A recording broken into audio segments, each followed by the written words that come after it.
He did diploma in naturopathy. The learnings and work on socioeconomic determinants of overnutrition was taken in as a policy paper in IIMB.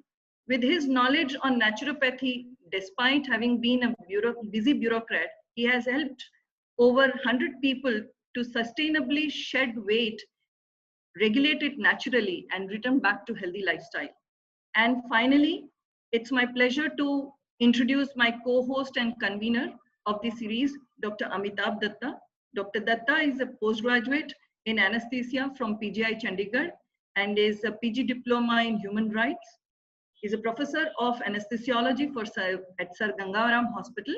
He is member secretary to the ethics committee of Gangaram Institute of Medical Education and Research. It is his passion for botany and botanical medicine that he has founded the Whole Leaf Initiative, along with other modern medicine clinicians, researchers, botanists, to put together an evidence-based scientific way to help people seek health and wellness naturally. Over to you, Dr. Amitabh, to convene the session and carry forward the panel discussion. Thank you so much. Unmute yourself. Dr. Amitabh, you have to unmute yourself. Unmute yourself. Yeah, yes, sir. Thank you, sir. Thank you, Dr. Shyama. I'll take a little time to introduce the context of today's meeting. And this is the first webinar of the webinar series we are trying to put in place for understanding health and wellness. And it is we are going to approach it in a more systematic manner rather than going about it randomly. So directly jumping into what is health. As per WHO, health is a state of complete physical, mental, and social well-being, and not merely the absence of disease or infirmity. In contrast, wellness is optimal health and vitality, encompassing physical, emotional, intellectual, spiritual, interpersonal, social, and environmental well-being. So, if you see closely, the components are largely the same. Health also has physical, mental, and social aspects, and wellness also has physical, emotional, and social aspects. So, what is extraordinary in wellness and why wellness and health are different from each other, but still interrelated? So, wellness have intellectual, spiritual, interpersonal, and environmental component to it, which leads to a person interacting with his own inside world and the outside world at the same time, and look forward to health and wellness. So, what is the difference between health and wellness now? It is the emotional, intellectual, and spiritual components. But if you can put it together, it is converted into how we feel about things. And wellness is one that how we feel about our health. So wellness can also be defined as a state of staying healthy and feeling the positivity of it, irrespective of the state of medical health one is in currently. So state of medical health may be disease-free status. A person may be having an illness but not receiving any treatment, having an illness but compensated with the treatment or uncompensated on treatment, or survivors like trauma survival on rehabilitation. Then there are cancer survivor on palliative care. In all, wellness is a dynamic process which involves activeness. That means actively gaining knowledge to get more aware, making active choices to progress towards health, and actively sought goals to achieve wellness endpoints. But if you see how now this dynamicity is related to health, that means health is a consequence of active wellness, which is a day-to-day practice, and the status of health is a day-to-day consequence. I can say that wellness is a long and continuous day-to-day journey which leads to good health on a day-to-day basis. So it's up to you how we feel. If we feel negative about our health, we may be ill, and if we are feeling positive about our health, it is wellness. So I will stop here now with the message that nowadays people are running amok to random wellness measures, but what is required is a systematic and insightful approach to wellness, such that it results in good health each and every time. Thank you. Thank you, Dr. Amitabh, for that brief introduction and a lucid one for the series. Just to inform the participants, we will have such sessions once every 2 months going forward, the entire year. And we will have experts like Dr. Desai and Dr. Bhatia and Dr. Singla coming and talking to us on various issues. So to begin the season 1, may I invite Dr. Parveen Bhatia with his session first, sir. Please, sir. Thank you very much, Dr. Shyama Nagarajan and Dr. Amitabh Datta. I would say right at the beginning that you have chosen an excellent topic of interacting with people. And as Dr. Amitabh had beautifully summed up the definitions of health and wellness, I would just love to speak for next 15 minutes on these two topics only. And first, most important thought process is healthy self. That means heal thyself. Heal thyself. So that is very, very important. And second point about the wellness is that if we can convert the illness into wellness, that means we can convert the I into we, the whole of the perspective changes. So I would be spending few minutes on one, to remain healthy, one has to be physically healthy, mentally healthy, socially healthy, and it is always, somebody asked that what is happiness? And happiness is that if the people around you are happy.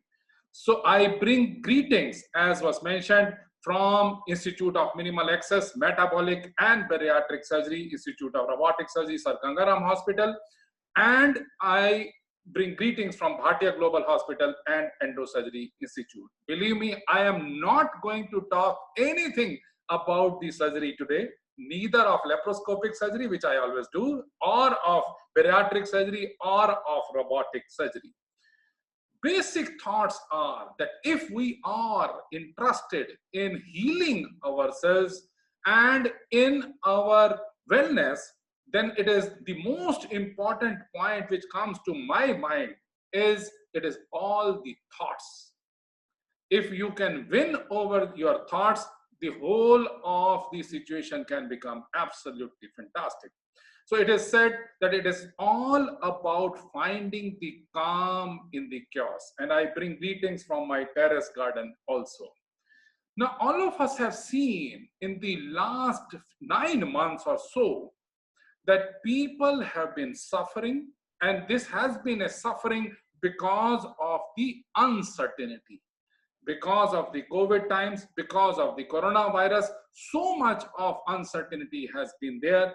And again, regarding the health and wellness, I would just caution my non-medical friends who are in the audience today that please take care of your health.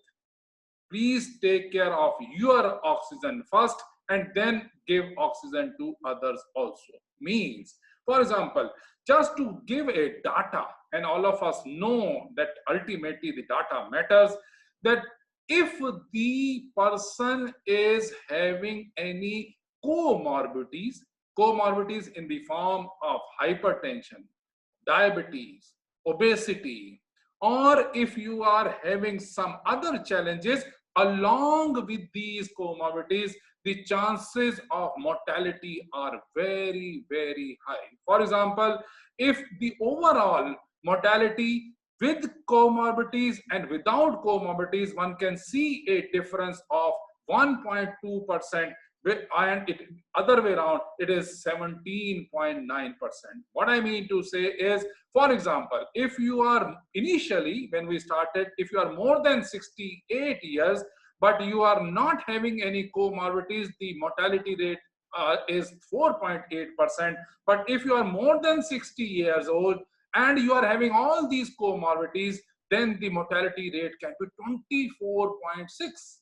Or even if the concept was initially that people who are elderly, they should be taken care of, younger people may not bother. But no, Corona has not left anyone, even at the age, between the age of 45 and 60. If there are no comorbidities, they can scale through this illness easily, and mortality is reduced to 1.5%.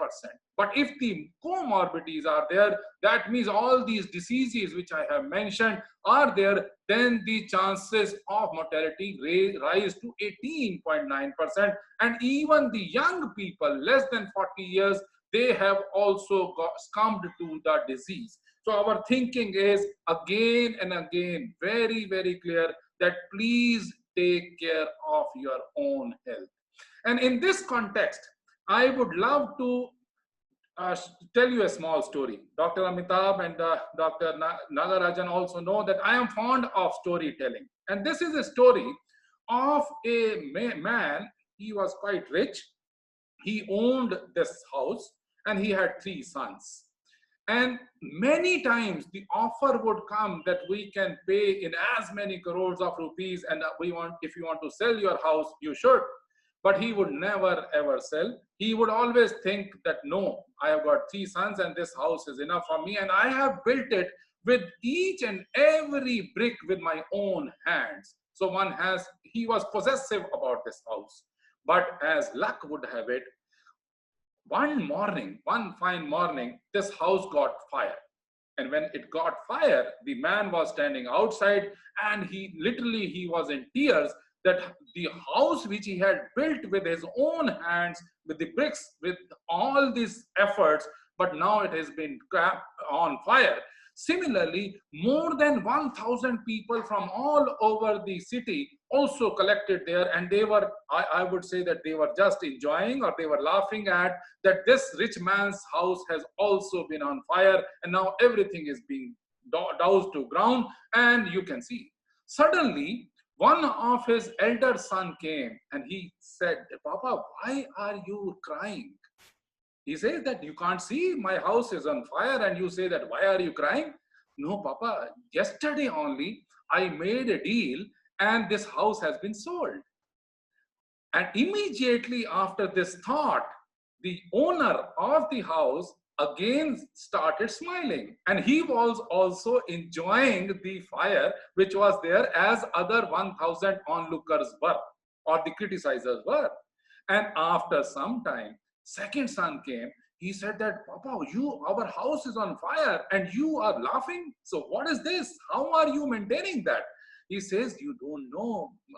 Your elder brother has told me that this house has been sold." He says, "Yes, I know this has been sold yesterday only. We could not tell you, but he has given just the partial amount. Bayana, as we call this in Hindi. So he has given small amount only, so you never know." And immediately after this thought, again the Seth Saab, or the owner of the house, started thinking, now I am the owner and he's not, the person is not the owner because he has paid a very small amount.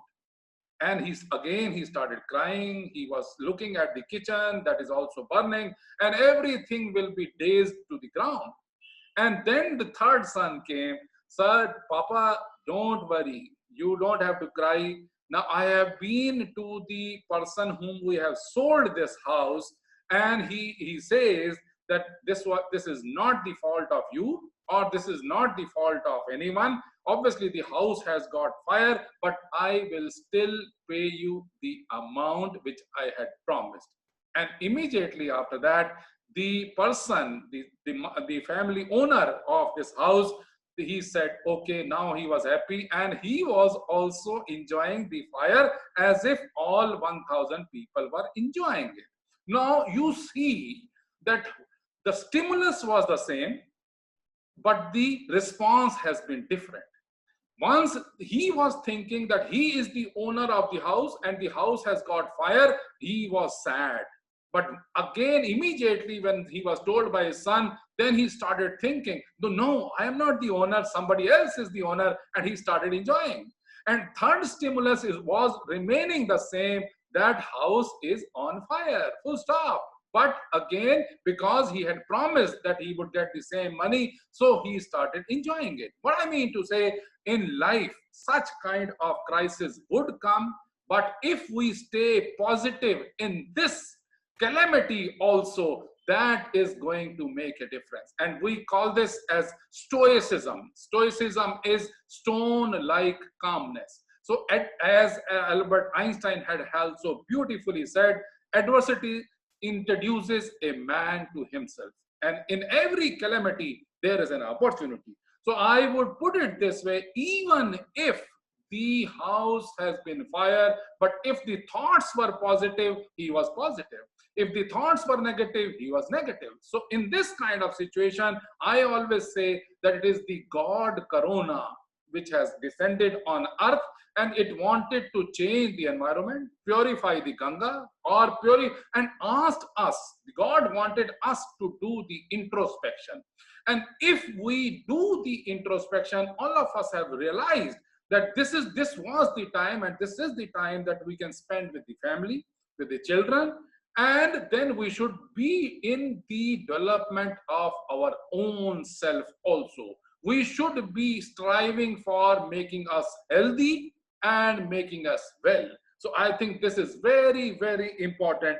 And can you imagine, similar story was there in this with Thomas Alva Edison. All of us know the positive side of Thomas Alva Edison, but his factories, 8 factories also got fire in December 1914. And at that time, he came out of the 9th building which was on fire, and he told his son, go and call your mom. Charles said that how can it be all our factories are being burnt to death or razed to the ground, and you are remembering my mom. He says that your mom must not have seen such kind of fire. So this is called as stoicism. This is called as stone-like calmness. And can you imagine next? And he said that there is a value in disaster. All our mistakes are burnt up. Thank God we can start anew. We can start afresh. And he, in the morning, when whole of the fire was over, then he called all the members who were working in the factories and called them and said that now today itself we are going to restart our factory. So you go and find out that where are the instruments available, where are the machines available. He asked somebody to, where is the money available? We have to start the factories today. So what I mean to say, in this era, in this time, we have to remain positive, and there is a chaos. There will be a chaos, but if we are positive, then definitely this problem will also pass. Believe me, this is not the first time that this kind of crisis has come on the world. Can you imagine that in 1914 to 1918, in the World War I, 22 million deaths had occurred. In 1914 to 20, again, 50 million deaths were there because of the Spanish flu, and so on and so forth. And all of us remember when our parents tell us about the Indo-Pak partition, that 2 million deaths were there and 14 million people were displaced. So what I mean to say, we should remain calm. We should always think that this too shall pass. The time is going to come, and when all these things would teach us a lesson, and we should change the way the game is played. In the end, I would just love to narrate one small story that all of us know about Michael Jordan. Michael Jordan has been the best basketball player, and he definitely, in this small story, I would love that one should compare the possibilist versus optimist. So if we are staying positive, if you are thinking that everything is possible, then definitely, as all of us know that today, all of us, even if we have not met physically, but we are on Zoom and we are interacting with each other. So why not think that this is the positive effect of the corona time? So again, Michael Jordan, he was born in Brooklyn in New York, and when he was 13 years old, his father called him and said that, do you see this shirt? He says, yes, this is an old shirt which all of my 4 brothers have also worn it. So he said that, is it possible to sell this shirt? He says that, how can I sell this old shirt? He says, no, I want that you should go and sell it at $20. He was surprised, but Michael Jordan, at the age of 13, he went to the Brooklyn station and he carried on standing there. After he had ironed the shirt, he had washed with his own hands, and he carried on waiting and selling the shirt.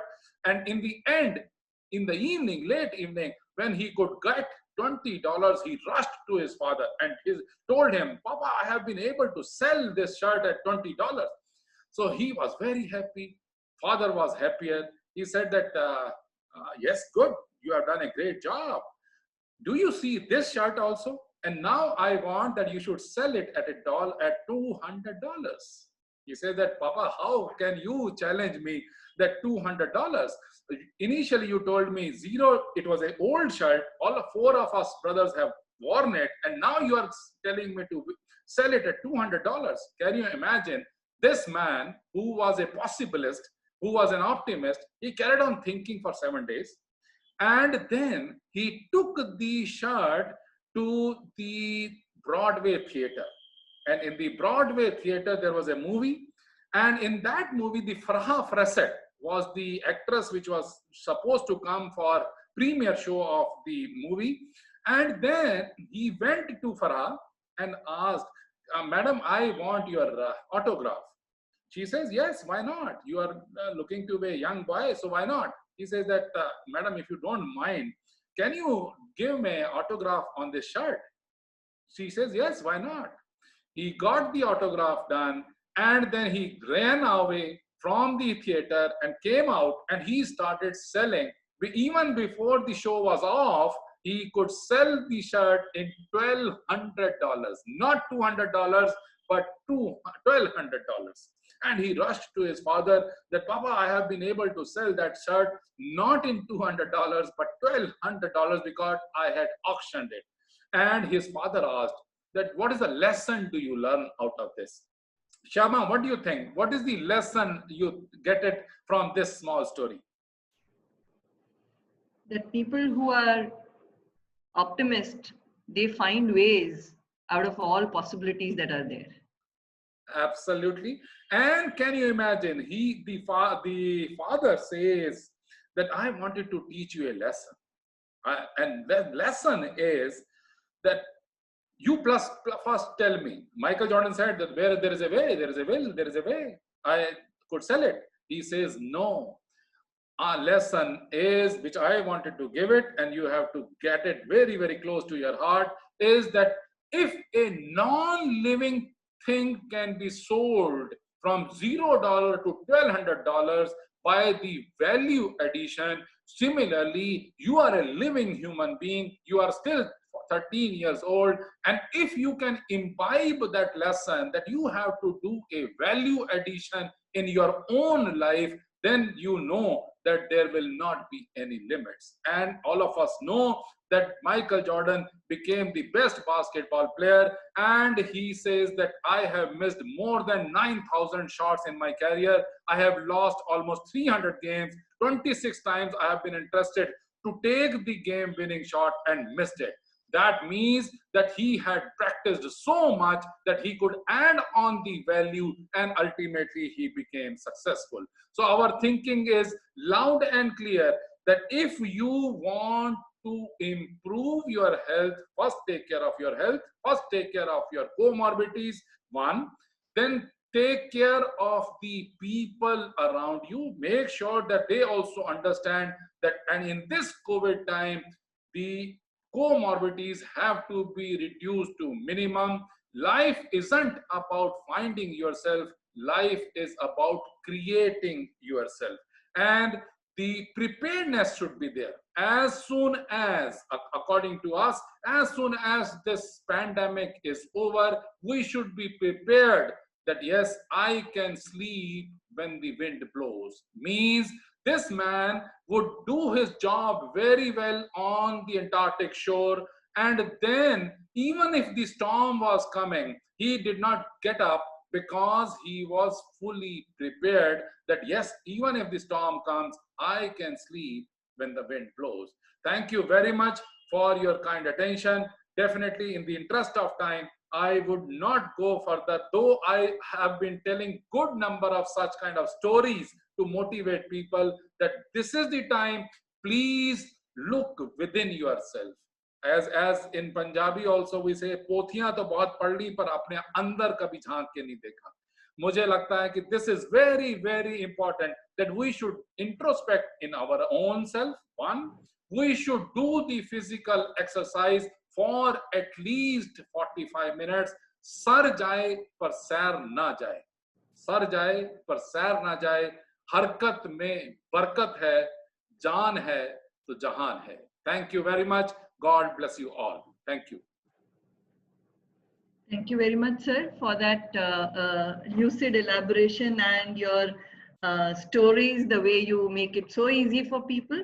I would now be inviting Dr. Nimesh Desai, but before that, can I just inform all the participants?